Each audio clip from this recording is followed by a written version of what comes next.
وذكر فإن الذكرى تنفع المؤمنين.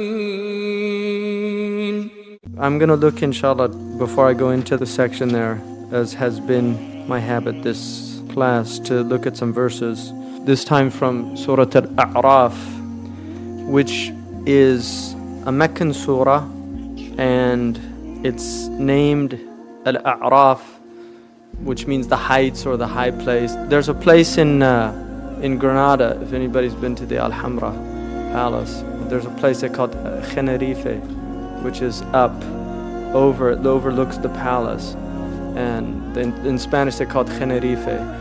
And the Arabic is Jannatul Arif, because the Arif is the one who looks over something. So Al-A'raf are high points or high places. They're the heights, and every surah in the Qur'an is named after a word mentioned in the Qur'an. So this is a word that comes in I think the 46th verse in the chapter. Al-Araf talks about the people on the heights. This also deals with one of the stories that is repeated in the Qur'an in different places, and there's a reason why the Qur'an repeats stories in different places. The Qur'an, as you know, and people who've read this book, and this is a problem that some Western people have with the book, is not a linear book. It's not a book that begins like Genesis in the beginning and ends with the historical death of Moses. And so it's not a linear book like other books. And the Qur'an begins that ذَلِكَ الْكِتَابِ, that book or this book, لِلتَّعْظِيم, to exalt it, to magnify it. And what the Prophet ﷺ was given is called al-Kitab, the matrix of the books. al-Kitab, the Qur'an it's like a matrix. It's always coming up with new things. Imam al-Busayri says, Ayatul Rahman min al-Rahmani muhdathatun qadimatun sifat al-mawsufi bil-qidami. These are signs from the Merciful that are emerging right now. Muhdatha, they're happening right now. Qadima, and then they're uncreated at the same time.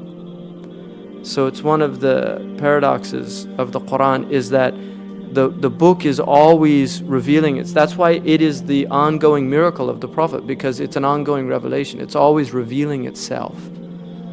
And when you read it, and the more you read it, things will come out, and you'll actually hear things in the Qur'an, even if you've read it 1,000 times or 10,000 times or 40,000 times, like Imam Abu Hanifa radiallahu anhu, there'll be verses that you won't notice. And they'll only be noticed at the time when you're meant to notice them. So you can read, I've read a surah probably hundreds of times, if not in the thousands, and I noticed an ayah this year in it that I'd never seen before.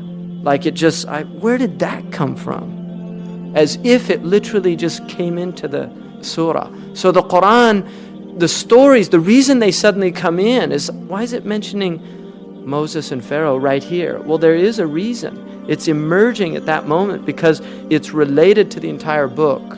And that's why the Qur'an is like this perfect equation that if you take any part out, the equation is, it's no longer, it can't stand.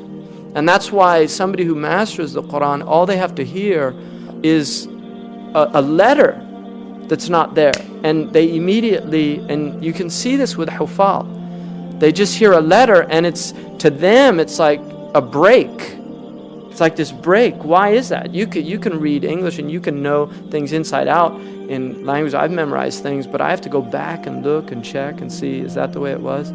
And whereas with the Qur'an, it's not like that. It literally, a hafiz knows. There's khalal, what's called khalal. If something's taken out, it's like a block taken out of a structure. The structure can't stand with it because every verse in the Qur'an is like a cornerstone to the whole Qur'an.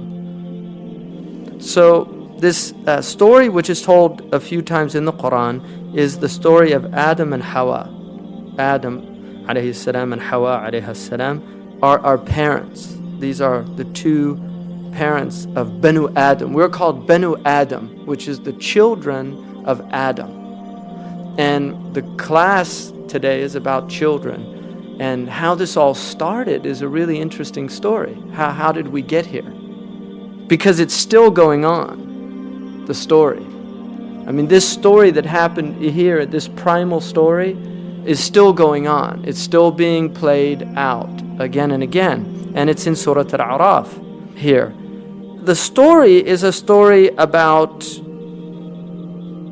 two creatures, Adam and Iblis.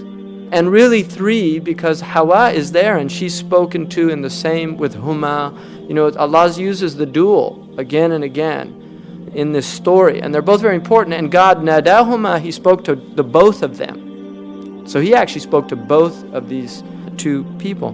Now, this other character is Iblis. There's a khilaf about Iblis, about his nature. The dominant opinion is that he was a jinn, but he was allowed into the court of the angels, this angelic court. Now, these angels were told by God to bow down to Adam. And that sujood is not a prostration. It's not actually putting your head on the ground. It was a type of ta'zeem, which was more like an inhina. It was bowing. And it could have been sujood because even prior to the Prophet's mission, there was not a prohibition about making sujood to other people. But the Prophet ﷺ was prohibited from making sujood to anyone else, male or female. That it's haram to actually bow down to any human being with belief. I mean, you shouldn't do it in any case, but you might have to get down to help somebody with their shoe or some. There's a lot of reasons why you could actually do the physical act. That's not what's haram. What's haram is to actually bow down thinking that those people have any divine quality or anything worthy of that type of exaltation. But we know that some of the Sahaba actually fell down. One prostrated to the Prophet ﷺ, and he forbade him from doing that. But it has to be with the belief, obviously, that it was shirk. So Iblis is told to bow down, and he's the only one that doesn't do it, because all of them did it except Iblis. فَسَجَدُوا إِلَّا إِبْلِيسَ. And that's why some of the ulama say the illa, the mustathna here, is the mustathna minhu, is the angels. In other words, the exception, he's accepted from the angels. So in order to be accepted from the angels, it would be that he was an angel also. But in Arabic, they have an interesting thing. You can say all of them, all the men got up except the donkey. In English, we wouldn't really say that. Whereas in Arabic, they have that type of separation between the subject and what's being accepted from it. So it's an interesting debate. But he says, قَالَ مَا مَنَعَكَ أَلَّا تَسْجُدْ. What has hindered you from not falling prostrate? إِذْ أَمَرْتُكَ, because I told you to do this. قَالَ أَنَا خَيْرٌ مِّنْهُ. I'm better than him, which is a very interesting statement, because some of the ulama say this is the first wrong action ever. And it's a belief of superiority. It's a belief of superiority of another creature. So he said, I'm better than him. And then, خَلَقْتَنِي مِن نَارٍ. Then he gives the reason. This is his logic of why he is superior. You created me from fire, وَخَلَقْتُهُ مِن طِينٍ. And you created him from earth and water. I'm fire and air. He's earth and water. I'm better than him. What was the superiority here? What superiority did he see? Material, right? It's medda. He's looking at the actual substance of what we are made of. Now, what is unique about Iblis and Adam? That's part of it, but where does that come from? And what did Allah give both Iblis and Adam? They have this conscious ruh. They have this conscious knowledge of God that other creatures don't have, whether they're made of fire, earth, water, whatever they're made of. So Iblis was looking at the outward of the situation, and he's saying, I'm better than him. Why are you making me bow down to somebody that I'm better than? This is his logic. And there's a lot of people that fall into that type of reasoning in the world, and it causes immense problems in the world. قَالَ فَأَهْبِطْ, then go down. Now this is a command to him. مِنْهَا فَمَا يَكُونُ لَكَ أَن تَتَكَبَّرْ فِيهَا. It is not for thee to show pride here. In other words, you're in the divine presence. This isn't the place for pride. If you're aware of God, you can't be in a state of pride. And therefore, he was cast out of this presence because the two can't go together. And then he says, فَخْرُجْ إِنَّكَ مِنَ الصَّاغِرِينَ. Get out of here because you are the saghir. You're not better, you're worse. You're the humiliated one because of your pride. Because of your pride, you've put yourself under the thing that you thought you were over. So the actual thinking that you were over this other creature has put you under that creature by default. So go out. And then he says, قَالَ أَنظُرْنِي إِلَى يَوْمِ يُبْعَثُونَ. Give me some reprieve. Give me some reprieve until the ba'ath. And this is a proof that Iblis believed in the ba'ath. He believed in the angels. He believed in Allah, the qadr. He believed in everything. His kufr is called kufr al-isyan. It's the disbelief of disobedience.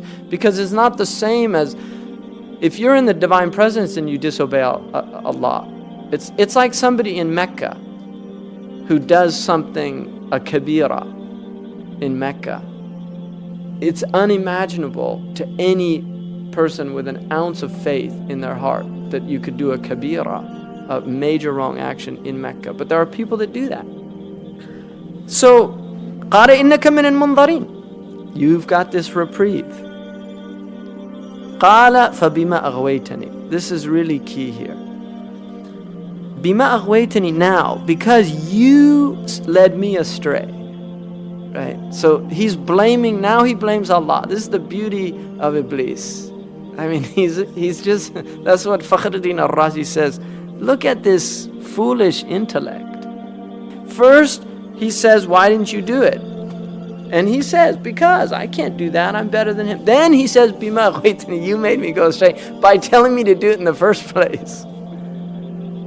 Because I couldn't do it, you said do it. And so it's your fault. It's not my fault, it's your fault. See, he's blaming God for his problems. بِمَا أَغْوَيْتَنِي لَأَقْعُدَنَّ لَهُمْ صِرَاطَكَ الْمُسْتَقِيمَ. I will now lurk in ambush for them. In other words, these humans. Because it's really their fault. You told me to do this thing, so it's both of your faults. You told me to do something that I couldn't do. And the reason I couldn't do it is because he wasn't worthy of it. So he's got two adversaries here. He's angry at God and he's angry at Adam.